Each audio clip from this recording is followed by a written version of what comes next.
Oh my God, America is gonna collapse very soon, according to the world's richest people like Elon Musk and other billionaires. Is your family safe? Are your family safe with your investments? Because now he gives a very specific timing in terms of when it is gonna happen, and which investments will protect you if such a United States collapse happens.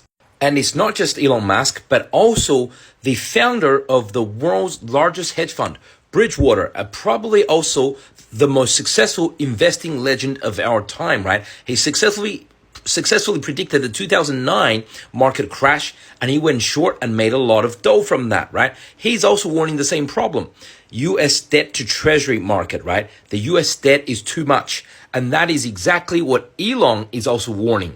See, this is not the first time that Elon has warned, right? He keeps on sounding the alarm that extreme government spending is going to drive America bankrupt.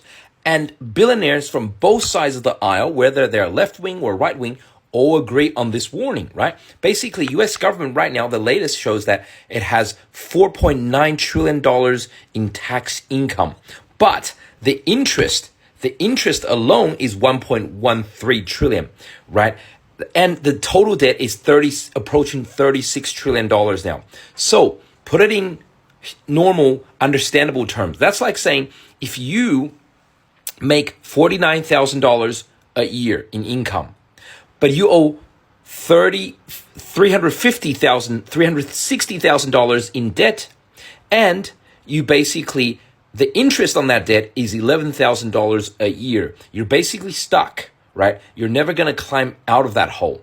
And when would this collapse happen? They gave an almost exact date.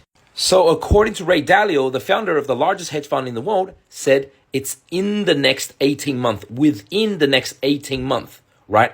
So most likely somewhere in 2025. He says that's a significant economic contraction. In other words, major recession or even a depression. And his solution to all this is, his advice, not mine, is to advocate for a minimum of 10 to 15% allocation to gold in investment portfolios. He says that's because global central banks like China, Russia, Germany, Japan, they're all buying gold, record amounts of gold, right? The most since 1967, which was just before the collapse of the US dollar against gold in 1971. And he says stocks, right, equities, are not going to perform well in that kind of environment, not in terms of a real return, right, after inflation. Bitcoin might also do well, but we just don't know yet because it's never been tested in a major crash like this.